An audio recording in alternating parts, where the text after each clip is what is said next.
The Halifax Mooseheads take down the Baie-Comeau Drakkar tonight 4-1 at the Scotiabank Centre. If you tuned in earlier and caught the game preview, there was a couple of points that we really honed in on and said that the Mooseheads had to take advantage of.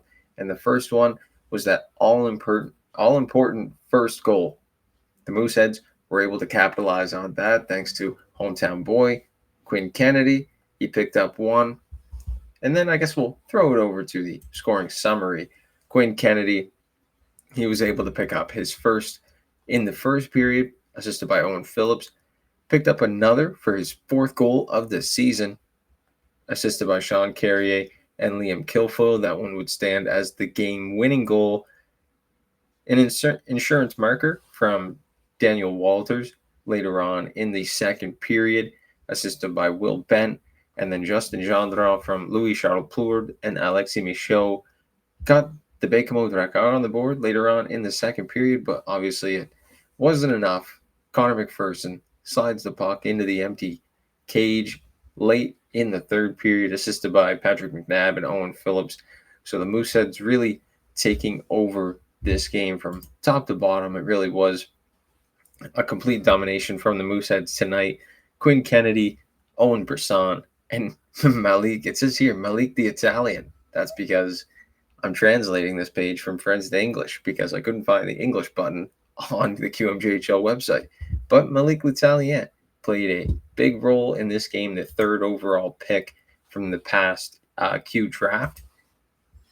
There was a point in this game he laid a pretty big hit on a forward from the Baie-Comeau Drakkar. It was something that Andrew touched on. I tweeted out. Andrew replied to my tweet and said, if this was a few years ago, there'd be guys sticking up, gloves would be dropping, but now it's just guys just move on and make the hit and move on, and it just shows how much the game has changed. But yeah, Halifax, a couple of power plays tonight. Baie-Comeau also a couple of power plays tonight. There wasn't really much to dwell on. Baie-Comeau, like we said, had trouble getting some offense going, and that was very prominent in this game. Brisson, he was able to kind of make the most of this one. He only had to face 26 shots, and he faced 26, saved 25 of them.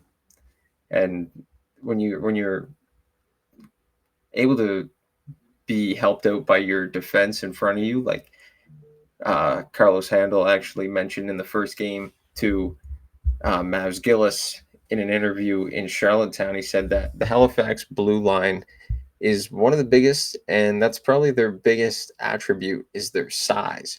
So if they can use that like they did tonight a few times, I saw Eddie Doyle out there making a couple big hits, Malik L'Italien making a couple big hits, guys like that, and maybe even the new guys that aren't even that big.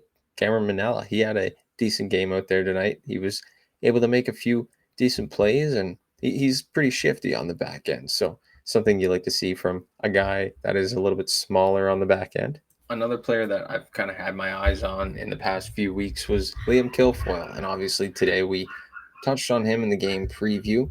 He was committed to Northeastern for the 2026-27 season. He also made it to the Detroit Red Wings main camp, where he scored a pretty nice goal against the Dallas Stars, flying down the wing, backhand, top shelf. I saw a little bit of that stuff here tonight. Kilfoyle looks a little stronger out there. He looks like he's filled into his body.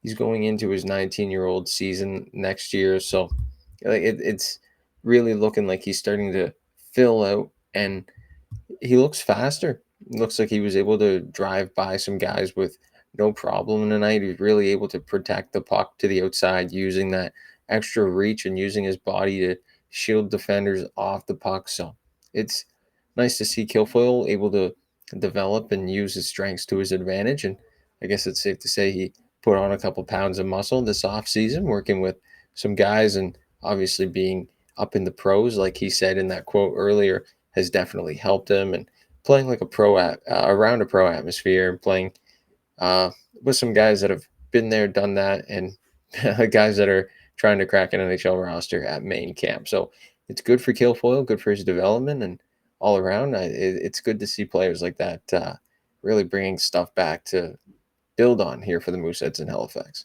Now looking ahead, the Mooseheads, they have a date with the reigning QMJHL champions, the Moncton Wildcats. Talked about that earlier, talked about how the rivalry was so deep last year with the guys that got traded and all the fights that happened, some spirited battles between Braden McPhee and Dylan McKinnon. But Sunday, it's the Mooseheads and the Wildcats at the Avenir Center in Moncton. And I'm kind of on the line. I'm going to be in St. John. I'm going to be driving back. I'm going to be hitting Moncton around the same time as puck drop. It's kind of tempting to buy a ticket off of Ticketmaster. So we'll see. Keep your eyes out. Maybe I'll do something special. Maybe I'll take some videos and post them up on the Twitter or something, and you guys can take a look. But yeah, that does it for this one. A 4-1 final from the Scotiabank Center tonight. The Halifax Mooseheads take it over the Baie-Comeau Drakkar. Quinn Kennedy scoring 2, Daniel Walters with 1, and Connor McPherson throwing the monkey off his back, sliding the empty net goal home in the third period to take it 4-1. Baie-Comeau from Halifax Sports Talk. Thanks for watching, and we'll catch you in the next one.